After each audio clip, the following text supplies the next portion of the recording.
반갑습니다. 우리 옆 사람이랑 같이 인사합시다. 빛이 있으라. 한 번 더 인사합시다. 오늘을 결단합시다. 반갑습니다. 오랜만에 보는 수영이도 있고 많이 있네요. 감사합니다. 우리가 이제 지난주까지 해서 에스더서 강해가 이제 마쳐졌어요. 그죠? 이제 제가 한 몇 주 전에 말씀드린 대로 이제 어떤 본문을 가지고 우리가 은혜를 나눌까 많이 이제 고민하고 기도하면서 결정을 했습니다. 어디 본문을 궁금하신가요? 예. 그럼 제가 궁금하면 500원이라고 개그를 할 줄 알았나요? 아실 줄 알았어요. 그런 거 안 하고요. 고민을 많이 했는데 오늘 같이 나눌 말씀은 사무엘상 1장 말씀입니다. 구약성경 사무엘상 1장의 말씀입니다. 제가 오늘 아이패드를 안 갖고 와서 좀 핸드폰을 보면서 성경을 같이 읽을게요. 구약성경 사무엘상 1장 1절부터 마지막 절인 28절의 말씀 저와 여러분이 한 절씩 교독하도록 하겠습니다. 제가 먼저 1장 1절부터 읽겠습니다. 에브라임 산지 라마다의 소빔에 에브라임 사람 엘가나라 하는 사람이 있었으니 그는 여로함의 아들이요 엘리후의 손자요 도후의 증손이요 숲의 현손이더라. 그의 두 아들이 있었으니 한 사람의 이름은 한나요 한 사람의 이름은 분나라. 분나에게는 자식이 있고 한나에게는 자식이 없었더라. 이 사람이 매년 자기 성읍에서 나와서 실로에 올라가서 만군의 여호와께 예배하며 제사를 드렸는데 엘리의 두 아들 홈리와 비느하스가 여호와의 제사장으로 거기에 있었더라. 엘가나가 제사를 드리는 날에는 제물의 분깃을 그의 아내 분나와 그의 모든 자녀에게 주고 한나에게는 갑절을 주니 이는 그를 사랑함이라. 그러나 여호와께서 그에게 임신하지 못하게 하시니 여호와께서 그에게 임신하지 못하게 하심으로 그의 적수인 분나가 그를 심히 격분하게 하여 괴롭게 하더라. 매년 한나가 여호와의 집에 올라갈 때마다 남편이 그가 취하매 분인나가 그를 격분시키므로 그가 울고 먹지 아니하니 그의 남편 엘가나가 그에게 이르되 한나야 어찌하여 울며 어찌하여 먹지 아니하며 어찌하여 그의 마음이 슬프냐. 내가 그에게 열 아들보다 낫지 아니하느니라. 그들 실로에서 먹고 마신 후에 한나가 일어나니 그때 제사장 엘리는 여호와의 전 문설주 곁 의자에 앉아 있었더라. 한나가 마음이 괴로워서 여호와께 기도하고 통곡하며 서원하여 이르되 만군의 여호와여 만일 주의 여종의 고통을 돌보시고 나를 기억하사 주의 여종을 잊지 아니하시고 주의 여종에게 아들을 주시면 내가 그의 평생에 그를 여호와께 드리고 석돌을 그의 머리에 대지 아니하겠나이다. 그가 여호와 앞에 오래 기도하는 동안에 엘리가 그의 입을 주목한즉 한나가 속으로 말하며 입술만 움직이고 음성은 들리지 아니하므로 엘리는 그가 취한 줄로 생각한지라. 엘리가 그에게 이르되 내가 언제까지 취하여 있겠느냐. 포도주를 끊으라 하니 한나가 대답하여 이르되 내 주여 그렇지 아니하니이다. 나는 마음이 슬픈 여자라. 포도주나 독주를 마신 것이 아니요 여호와 앞에 내 심정을 통한 것뿐이오니 당신의 여종을 한 여종을 여기지 마옵소서. 내가 지금 말하는 것은 나의 원통함과 격분됨이 많기 때문이니이다. 엘리가 대답하여 이르되 평안히 가라. 이스라엘 하나님이 내가 기도하여 구한 것을 허락하시기를 원하노라 하니 이르되 당신의 여종이 당신께 은혜 있기를 원하노라 하고 가서 먹고 얼굴에 다시는 근심 빛이 없다. 그들이 아침에 일찍 일어나 여호와 앞에 경배하고 돌아가 라마의 자기 집에 이르니라. 엘가나가 그의 아내 한나와 동침하매 여호와께서 그를 생각하신지라. 한나가 임신하고 때가 되매 아들을 낳아 사무엘이라 이름을 정하였으니 이는 내가 여호와께 그를 구하였다 하니라. 그 사람 엘가나와 그의 온 집이 여호와께 매년제와 소원제를 드리러 올라갈 때에 오직 한나가 올라가지 아니하고 그의 남편에게 이르되 아이를 젖대거든 내가 그를 데리고 가서 여호와 앞에 뵙게 하고 거기에 영원히 있게 하리이다 하니 그의 남편 엘가나가 그에게 이르되 그대의 속에는 좋은 대로 하여 그를 젖대기까지 기다리라. 오직 여호와께서 그의 말씀대로 이루시기를 원하노라 하니라. 이에 그 여자가 그의 아들을 양육하며 그가 젖대기까지 기다리다가 젖을 때문에 그를 데리고 올라가세 수소 세 마리와 밀가루 한 해바와 포도주 한 가죽 부대를 가지고 실로 여호와의 집에 나아가는데 아이가 어리더라. 그들이 숫소를 잡고 아이를 데리고 엘리에게 가서 하나님께 내 주여 당신의 사심을 명세하느라 나는 여호와 내 주 당신 곁에 서서 여호와께 기도하던 여자라. 이 아이를 위하여 내가 기도하였더니 내가 구하여 기도한 바를 여호와께서 내게 허락하신지라. 그러므로 나도 그를 여호와께 드리되 내 평생을 여호와께 드리나이다 하고 그가 거기서 여호와께 경배하니라. 아멘. 우리가 이제 제가 이제 구약 각본을 이제 강의를 금요일날 같이 하면서 여러분들 기억하시는지 모르겠지만 사사기부터 이제 시작했었죠. 그 전에는 요한에서까지 해서 이제 구약과 신약으로 오가다가 사사기 이후에 계속 구약을 집중적으로 말씀을 나누고 있습니다. 사사기 이후에 우리가 어디 말씀 나눴죠?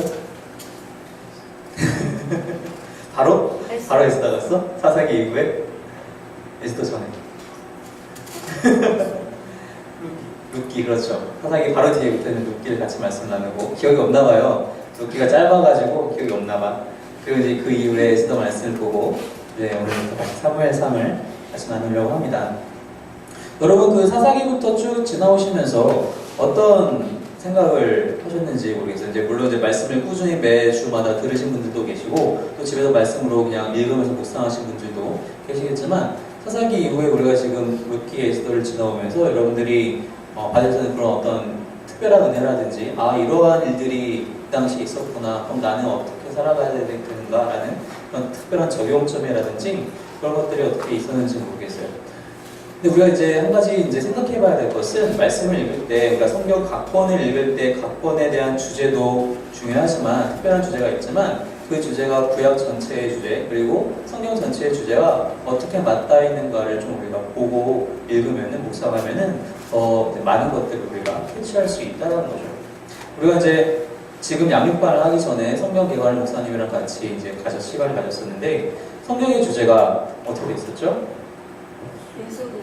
예수 그리스도. 정원자를 혼자 성경 개발을 한번 한 것 마냥. 그럼 구약의 주제는 뭐였어요? 약속. 무슨 약속? 예수님 주나. 오케이 잘 이렇게 끼워 맞추는 듯한 그런 느낌이 있잖아요. 있는데 신약은 주제가 뭐예요? 돌아오신다는 그렇죠. 구약의 이제 주제는 오실 그리스도를 얘기하시는 것이죠. 신약의 주제는 말씀하신 대로 다시 오실 그리스도를 얘기하고 있는 겁니다. 결국에 이제 설명 전체가 예수 그리스도에 대해서 집중하고 있다는 거예요. 예수님이 우리를 위해서, 그러니까 예수님이라고 대표되는 삼위일체 하나님께서 우리를 위해서 어떤 일들을 지금 하고 계시는지 하셨고 하시고 앞으로 하실 것인지를 우리가 성경을 통해서 우리에게 말씀해 주고 계시다는 것이죠. 특별히 구약의 주제가 오실 그리스도에 대해서 얘기를 하고 있다면 그럼 그 주제가 우리가 지금까지 나눴던 사사기, 룻기, 에스더와 무슨 연관이 있는가를 좀 보면 좋을 것 같아요. 우리가 사사기 말씀을 보면서 많은 사사들이 일어났어요. 몇 명이었는지 혹시 기억하세요? 자, 이름을 다 외우라고 하지 않겠지만 몇 명이었죠? 12명. 12명까지 쉽게 안 해요. 처음이 누구였어? 지금 건호 혼자 계속 대답하는데 건호가 매주 나오진 않았는데도 불구하고 이 정도로 알고 있어요. 근데 매주 나오신 분들은 얼마큼 알고 계신지. 사사들이 12명이 등장을 했습니다. 12명이 등장을 했는데 그 12명의 사사가 다 하나님 앞에 신실하고 충성된 종이었나요? 그렇지 않았어요. 그죠? 물론 그런 사람들도 있었지만 그렇지 못한 사람들도 있었습니다. 우리가 그런 것들을 보면서 그러한 사람들의 이야기, 그러한 이스라엘 백성들과 지파들의 이야기가 오실 그리스도와 도대체 무슨 연관이 있는가 혹시 한번 생각해 보셨나요? 생각이 잘 안 되죠. 연결이 잘 될 수가 있어요. 사사기에 보시면 우리가 사사기 그때 나왔지만 각자 백성들이 자기 소견에 보기에 옳은 대로 자기 소견에 옳은 대로만 행하였더라. 그때 왕이 없으므로 백성들이 자기 소견에 옳은 대로 하더라. 그게 사사기에 반복해서 나타나는 그런 구절 중에 하나였어요. 그 사람들이 사사들을 하나님께서 계속 보내주시지만 사사 시대에서는 화평했지만 그 사사가 죽거나 어떤 리더십이 잃어버리게 되면은 다시 또 죄악을 저지르고 타락해버리는 것이 이스라엘의 모습이었습니다. 이사야 선지서가 그렇게 고백을 했죠. 우리는 다 양 같아서 각기 제 길로 갔거늘. 우리를 이끌어 줄 사람이 없다는 거예요. 다 우리가 양이기 때문에 양의 특징은 엄청난 근시예요. 눈, 코앞까지만 보이고 절대로 앞을 더 멀리 1m 앞을 많이 볼 수가 없다고 합니다. 분명히 누군가가 이끌어줘야지만이 움직일 수 있는 존재가 양인데 이사야 선지자가 그렇게 고백을 합니다. 우리는 다 양 같아서 앞을 볼 수 없기 때문에 다 제각각 흩어지고 간다는 것입니다. 그냥 두게 되면. 그래서 하나님께서 어떻게 하셨다고 했어요? 하나님께서 당신의 아들을 통해서 우리의 모든 죄를 다 그분께 넘기셨다라고 이사야 선지자가 그렇게 고백을 하죠. 그 모습이 그 구절의 전반부 고백, 우리는 다 양 같아서 각기 제 길로 갔거늘이 사사기에 나타난 그 이야기, 사람들이 다 각자의 소견에 옳은 대로 행하였더라는 말씀과 너무 유사하다고, 너무 일치한다는 것이죠. 사상의 말씀 통해서 우리가 생각해야 될 것은, 아, 그렇구나. 리더가 세워진다 한들 그 리더가 완전한 사람일 수가 없다. 하나님 앞에 정말 완벽한 사람은 이 세상에 있지 않다. 의인이 없다라고 하잖아요. 결국 우리는 하나님을 의지해야 하는구나. 결국 하나님께서 보내주실 그리스도를 기대하고 기다려야 하는구나. 그것이 이제 우리가 사사기를 보면서 우리 생각해야 될 부분인 거죠. 사람이 스스로를 구원할 수 없다라는 것입니다.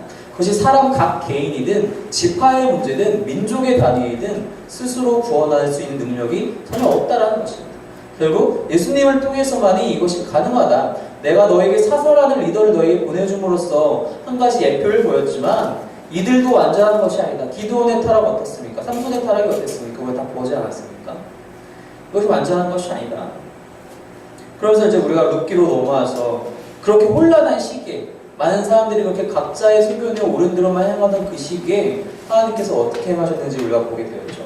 우리 에스더서에도 잠깐 나왔지만 하나님이 일하시는 특징이 있다고 그랬어요. 하나님께서 어떻게 일하시죠? 하나님은 우리 눈에 보이게끔 일하시기도 하시지만 우리 눈에 보이지 않게 해도 우리가 모르는 곳에서도 여전히 일하시고 계신 분이 하나님이시라고 그랬어요. 룻기가 바로 그런 내용인 거예요. 사자들이 그렇게 활동하고 있었던 그 이스라엘 땅 안에서, 이스라엘 그 사람들 안에서 하나님은 다윗 왕을, 그러니까 유다 지파를 준비하고 계셨어요. 룻기를 읽어보면 이제 룻이 이제 이방에서 와가지고 그 나오미, 시어머니 나오미와 함께 다시 이스라엘 땅으로 돌아와가지고 거기서 시어머니 나오미에게 순종하면서, 시어머니 나오미에게 순종하지만 결국은 나오미가 순종하는 하나님께 순종하는 것이 되잖아요. 그래서 어떻게 되죠? 다윗을 낳게 되는 그 조상으로, 그 족보의 반열에 들어가게 돼요. 다윗이 중요한 것이 아니라, 다윗도 물론 중요하지만 유다 지파로 다윗 왕의 후손으로 오시게 될 메시아 예수 그리스도를 이룰 수 있는 그러한 족보의 반열로 들어가게 된다는 것입니다. 하나님께서는 그렇게 사사의 시대, 그 혼탁한 시대에 알지 못하는 사이에 우리의 구원을 위해서 그렇게 일하고 계셨다는 거예요.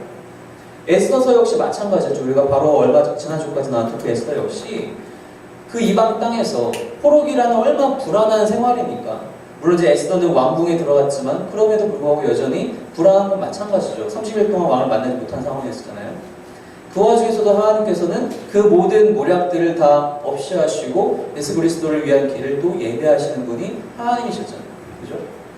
이 모든 일들이 다 오실 그리스도를 집중적으로 조명하고 있는 그러한 일들이란 거예요.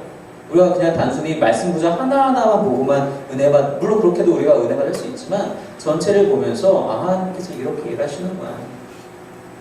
우리가 오늘부터 이제 같이 나누게 될 이 사무엘상 말씀을 통해서는 우리가 무엇을 봐야 하는가를 좀 고민해 볼 필요가 있겠죠. 그죠? 여러분, 사무엘상을 시작하면은 이제 사무엘상 당연히 사무엘하까지 이어지면서 주요한 인물이 몇 명이 나와요. 3명이 나와요. 누구죠? 혹시 아시나요? 무슨 성경학교 하는 사람? 사울. 다윗. 누구? 사울, 다윗, 나단? 사무엘, 그렇죠. 주인공은 사무엘. 물론 주인공은 아니지만 책 제목이니까. 사무엘, 사울, 다윗, 이 3명의 주요 인물들이 나옵니다. 이 주요 인물들을 우리가 지금 이제 사무엘 상하를 보면서 앞으로 좀 살펴볼 텐데, 하나님께서 이들을 통해서 어떻게 일하시는지를 좀 집중적으로 봤으면 좋겠고, 또 한 가지는 아까 우리가 사사기 얘기를 하면서 결국 리더십은 하나님께 있다는 것입니다. 결국 권위는 하나님께 있다는 것을 이 말씀을 통해서 봤으면 좋겠고, 그 권위를 주시는 분도, 사람에게 주시는 분도 하나님이시다라는 것을 우리가 좀 이 말씀을 통해서 보면 좋을 것 같아요. 이러한 주제가 사무엘상 오늘 방금 우리가 읽었던 1장부터 아주 여실히 드러나고 있다는 것입니다. 사실 지금 우리가 방금 읽은 사무엘상 1장의 말씀, 그 내용 자체, 스토리라인 자체는 아주 심플해요. 아이를 낳지 못하는 여인이 있었습니다. 그런데 하나님께 기도했고 아이를 낳았습니다. 그게 끝이에요. 그죠? 이게 키 포인트들이에요. 그럼 우리가 이 말씀을 그렇게만 읽으면은 어떻게 적용할 수가 있느냐? 열심히 기도해가지고 하나님께 무언가를 구하면 주시는구나. 마치 복음서에서 나왔던 그 한 과부가 구리알 재판관에게 갔을 때 정말 강청하듯이 기도했더니 그 재판관이 귀찮아서라도 들어주는 거, 그런 거랑 좀 유사하구나. 여러분 이 적용만 딱 들어보면은 되게 성경적인 것 같잖아요, 그죠? 성경을 또 갖고 와서 다른 성경 말씀 갖고 와서 적용하는 것 같으니까 되게 이렇게 큐티 나눔하면 되게 있어 보이고 거룩해 보이잖아요. 근데 사실은 그렇지 않다는 거예요. 이 주제는 지금 그 얘기를 하고 싶어서 사무엘상 첫 번째 장에다가 이러한 이야기를 써놓은 것이 아니란 겁니다. 그 말씀을 좀 같이 좀 보면서 다시 한번 좀 자세하게 나눴으면 합니다. 한 사람이 있었습니다. 엘가나라는 사람이 있었습니다. 이 엘가나에게는 두 명의 아내가 있었습니다. 브닌나라는 여인이 있었고요. 한나라는 여인이 있었습니다. 근데 한나는 자녀를 낳지 못했어요. 임신을 하지 못했다는 뜻입니다. 근데 브닌나에게는 자녀가 여러 명 있었던 것 같아요. 아무래도 브닌나가 자녀가 있고 한나가 자녀가 없으면 당시의 상황이었으면 남편의 사랑은 당연히 브닌나에게 갔었어야 맞아요. 맞다기보다는 대부분이 그랬어요. 그런데 오히려 여기서 보니까 이 엘가나라는 사람은 한나를 더 사랑했었던 것 같아요. 그래서 매년 가서 제사를 드리면 제사를 드리고 나서 남은 그 고기들을 이제 받아 오게 되는데 그런 음식을 나눌 때에도 브닌나에게 한 접시 주면 한나에게 두 접시 주고 항상 이렇게 했던 거예요. 그러니까 그 브닌나는 나는 애도 낳아줬는데 이런 차별이 너무 억울한 거죠. 그래서 한나를 막 괴롭게 하는 그런 장면이 지금 초반부에 나옵니다. 구약 성경을 쭉 순서대로 읽어오셨던 분이시라면 이 장면을 보고 몇몇 사람들이 아마 머릿속에 떠오를 거예요. 그죠? 자녀를 낳지 못했던 상황들이 여러 번 있었어요. 누가 있었죠? 첫 번째로는 아브라함의 아내 사라가 있었습니다. 사라가 아이를 낳지 못했어요. 언제 낳죠? 사라의 나이 90세 때 낳게 돼요. 아브라함 100세가 되니까. 그 전까지는 낳지를 못했어요. 아브라함이 75세에 그 자기 아버지의 땅을 떠나서 이제 가나안을 향하게 되는데 그때까지도 없었다는 얘기예요. 지금 75세의 아이가 없으면 지금 현 상황에서는 당시랑 좀 다를지 모르겠지만 스트레스가 그게 달하다 못해서 거의 정말 극도한 상황에 이르기까지 갈지도 모르겠어요. 근데 아브라함은 그때까지 자녀가 없었어요. 근데 어떻게 해서든 되는 이유야겠고 결국은 그 아브라함이 취하는 방법이 뭐였죠? 하갈이라는 여정, 물론 이제 사라의 어드바이스가 있었지만 하갈이라는 여정을 취해서 이스마엘을 낳습니다. 이스마엘을 낳게 됩니다. 거기까지는 그래도 어쩔 수 없다고 치지만 그 이후에 또 여기와 비슷한 일들이 생기죠. 하갈이 이제 자기가 이스마엘이 있고 그 자신의 여주인인 사라는 아이가 없으니까 무시하고 서로 그렇게 다툼이 생기게 되죠. 또 어떤 종류가 있었나요? 또 누가 아이를 못 낳았었죠? 그렇죠. 이제 두 세대가 건너와서 야곱이 두 명의 또 아내를 낳았어요. 두 명의 아내를 갖는 게 좋지 않은 것 같아요. 일부 다처제가 당시에는 좀 인정이 됐지만 절대 그런 게 아니라는 거예요. 라헬과 레아가 있었어요.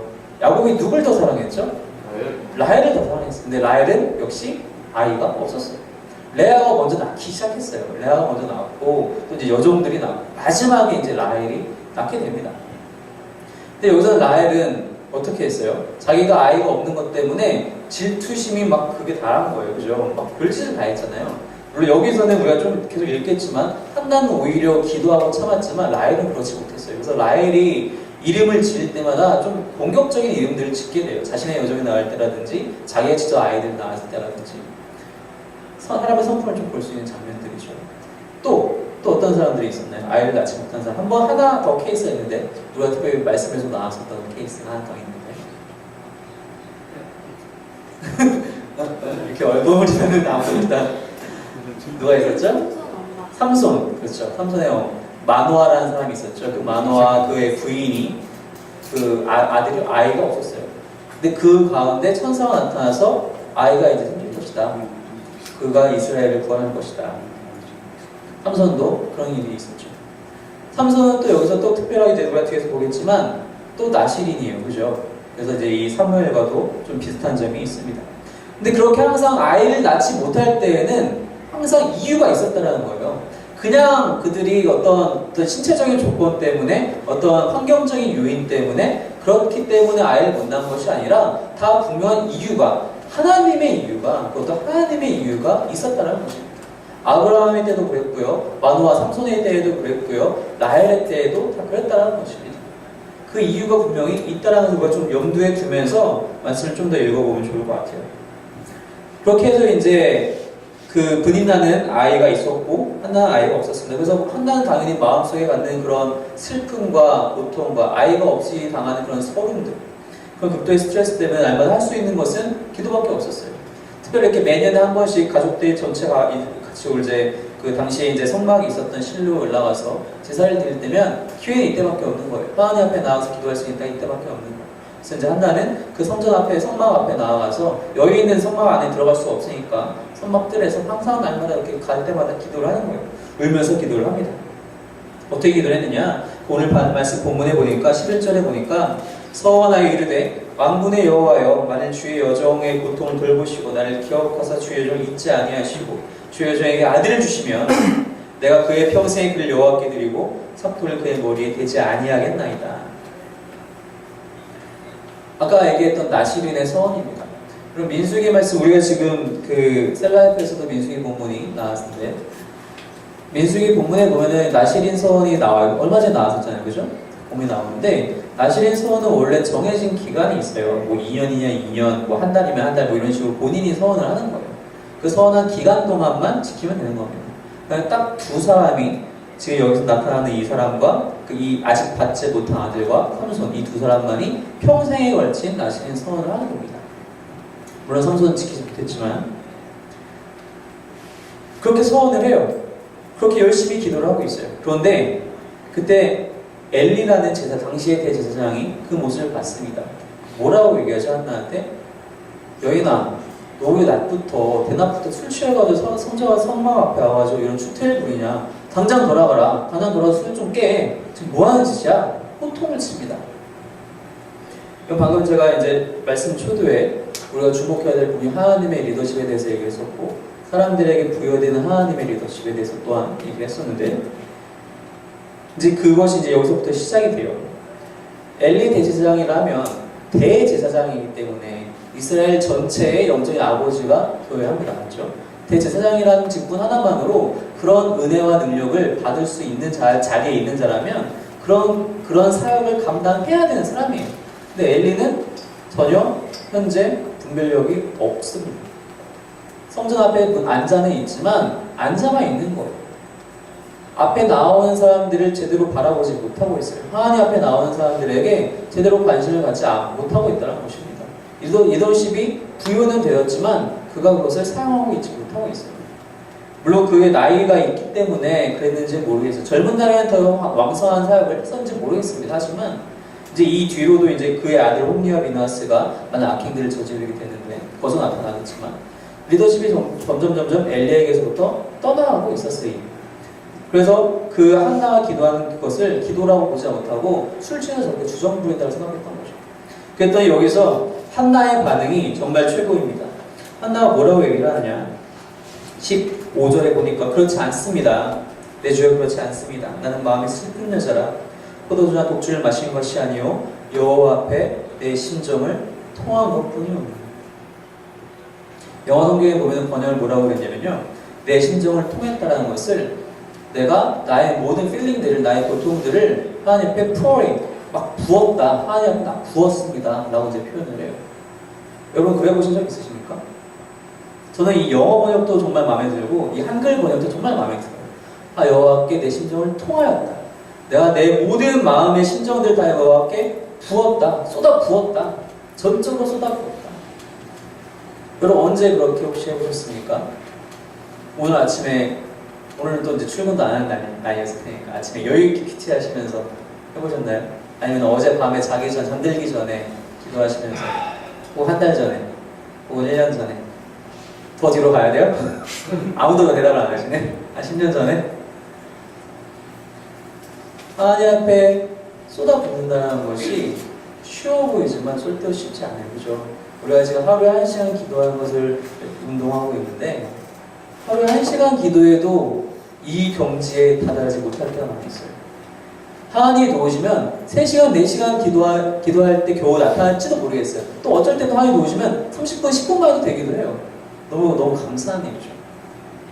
하나님 앞에 심정을 쏟아붓는다. 한글 번역은 여호와께 내 심정을 통하였다. 통하는 것뿐입니다. 무슨 뜻이냐? 나와 하나님의 마음이 비로소 일치가 되어가는 순간이었습니다. 라고 지금 한나가 얘기하는 겁니다. 하나님의 마음을 내가 알아가고 있는 중이었습니다. 여러분 지금 한나가 하는 기도가 뭐예요? 하나님 제가 아들이 없어서 슬픕니다. 제가 정말 아들이 없어서 자녀가 없어서 너무 슬프고 고통스럽습니다.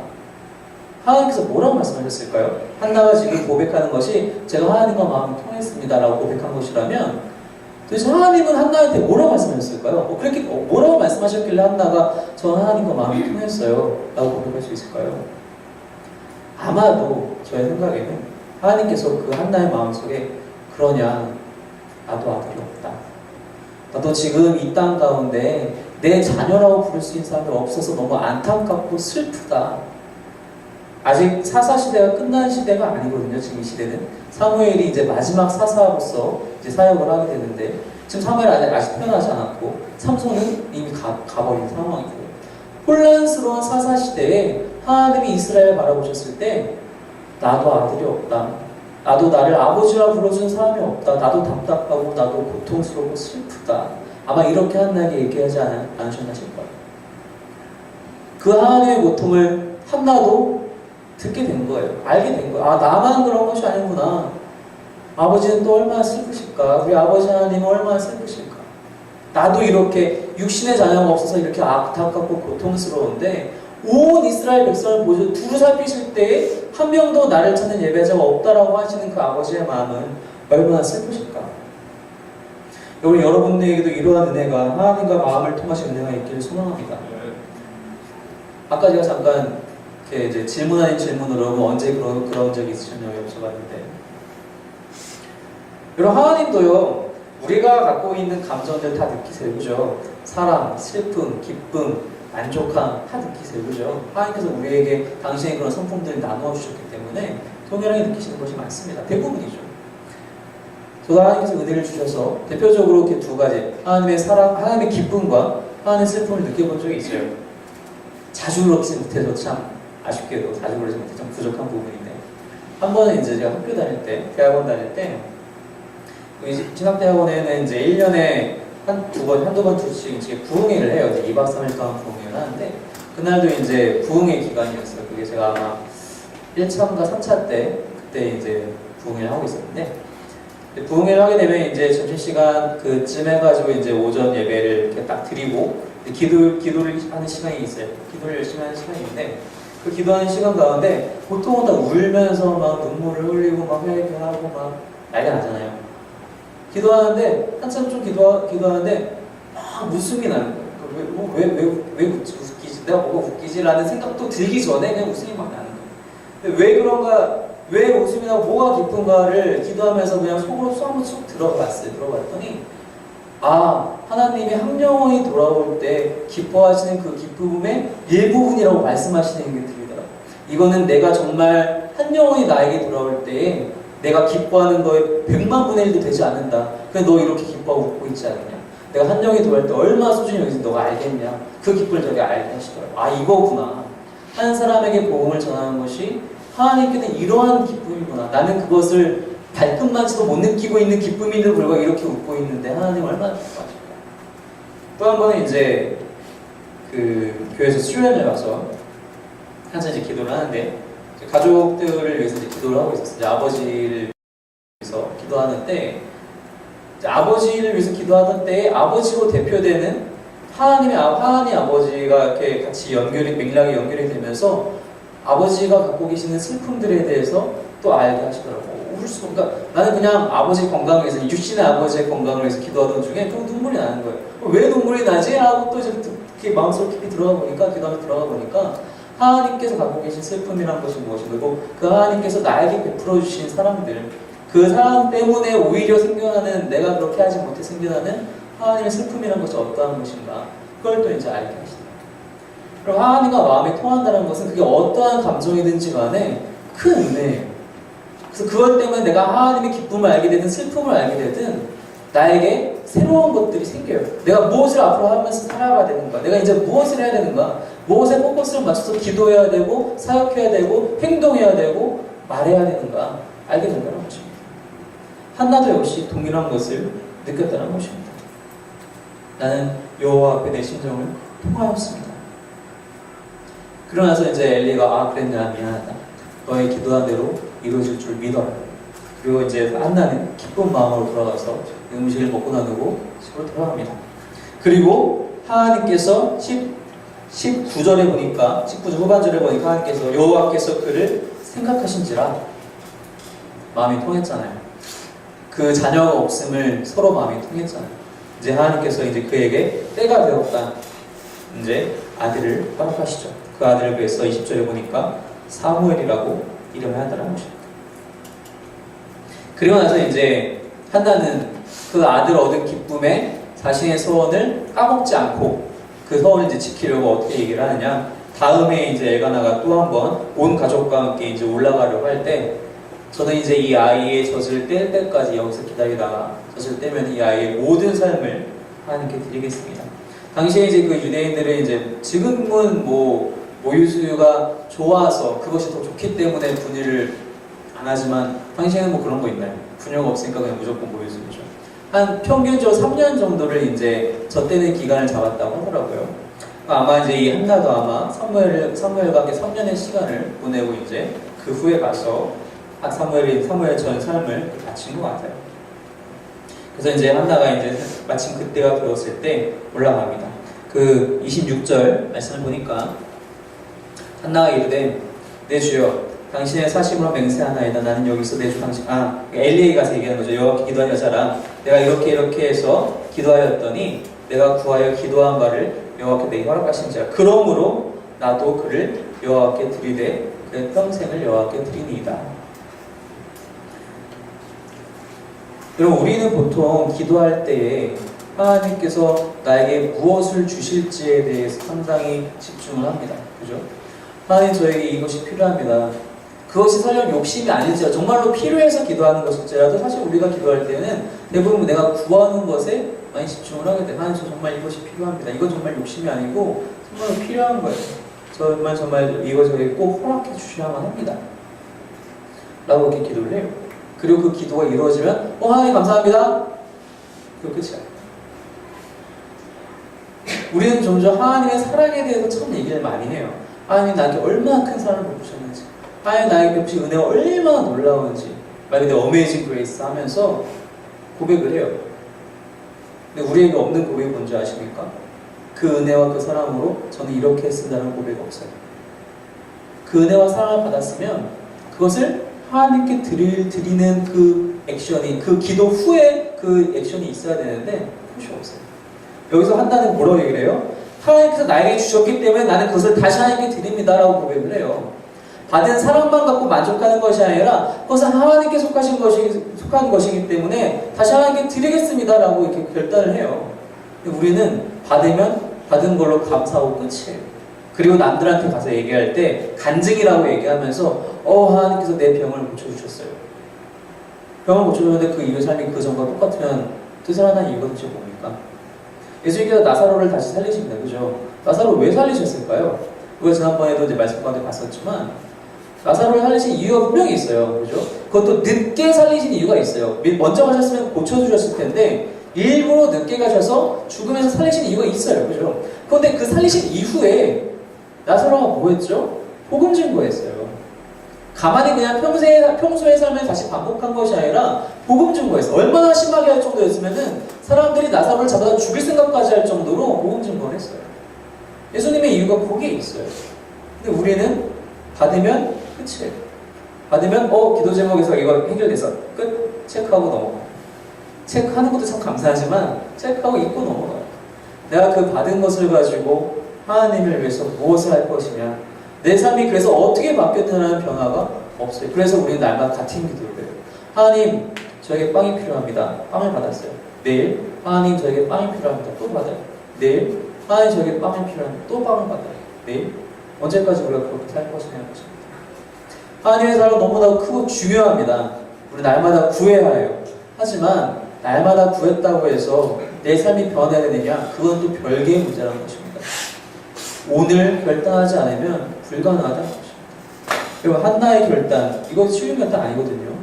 없었던 자녀였어요. 첫 번째 자녀예요. 그 이후에 자녀가 생길 거는 보장이 없어요. 그런데 전 삶을 하나님께 드립니다. 아브라함의 아들 이삭이 16살이 되었을 때에 그 이삭의 삶을 바치라고 했을 때 갑니다. 칼을 들어요. 묶어요. 찌르려고 해요. 아들이 또 있었나요, 아브라함이? 이스마엘이 있었지만 이스마엘은 하나님이 아니라고 그랬단 말이에요. 이삭의 동생이 없는 상황이었어요. 근데 찌르려고 해요. 칼을 들고 내리 찌를 때 하나님이 말리십니다. 여러분, 그러한 결단이 없으면은 주신 분도 하나님이시고 가져가시는 분도 하나님이시라는 결단이, 그 믿음이, 신뢰가 없으면은 우리의 삶은 여전히 변하지 않고 그대로라는 것입니다. 여러분, 이렇게 해서 사무엘이 바쳐진 이후에 우리가 이미 말씀을 다 알기 때문에 사무엘상 이 이후에 어떻게 일이 전개됩니까? 사무엘이 하나님께 정말 크게 쓰임받아요. 백성의 아버지가 돼요. 백성을 위해서 중보하는 자가 돼요. 사무엘의 그 마지막 은퇴 고백이 뭔지 아시잖아요. 내가 너희를 위해서 기도를 쉬는지 절대로 멈추지 아니하겠다. 끝까지 죽을 때까지 이스라엘을 위해서 기도하는 자로 남는 사람이 돼요. 그러한 사무엘이 됩니다. 그렇게 삶이 변화가 되고 하나님의 일들이 이루어지게 되는데 우리는 어떻게 하고 있는지 봐야 된다는 것입니다. 하나님의 리더십은 거기에 있다는 것입니다. 모든 일을 이루시는 분이 하나님이시라는 것이고 그 일을 이루시는 데 분명히 이유가 있다는 것입니다. 단지 이 말씀을 읽고 기도하면 불임도 해결되는구나, 기도하면은 내 기도는 다 들어지는구나, 이런 묵상이 중요한 것이 아니라 일을 이루시는 분은 하나님이시구나, 일을 늦추시는 분도 하나님이시구나, 일을 안 이루시는 분도 하나님이시구나, 거기에는 뭐든지 이유가 있구나, 사람의 이유가 아니라 하나님의 이유가 있구나. 내가 그 이유를 깨닫든 깨닫지 못하든 중요한 게 아니에요. 이유가 있다라는 사실, 그것이 하나님의 이유라는 사실을 믿는 것이 중요한 것이라는 거예요. 여러분들의 삶 속에서 바로 그런 믿음의 고백이 있기를 소망합니다. 그래서 정말 하나님의 마음을 품고 일한다 그런 것처럼 여호와와 심정을 통하였나이다. 하나님, 제가 오늘 기도하면서 당신과 마음이 통하기를 소망합니다. 정말 아버지 하나님의 마음을 품기를 소망합니다. 그것이 사랑이든 기쁨이든 평강이든 어떤 나의 슬픔이든 정말 그 마음을 내가 품어서 그 마음으로 사람들 앞에 나아가서 주님을 증거하기 원합니다. 그렇게 내 삶을 받은 은혜만 누리는 것이 아니라 그 은혜대로 증거하며 사는 그런 내 삶이 되게 해주셨다는 결단이 우리 여러분 가운데, 저와 여러분 가운데 모두에게 함께 있기를 주님의 이름으로 소망합니다. 우리 함께 기도하겠습니다.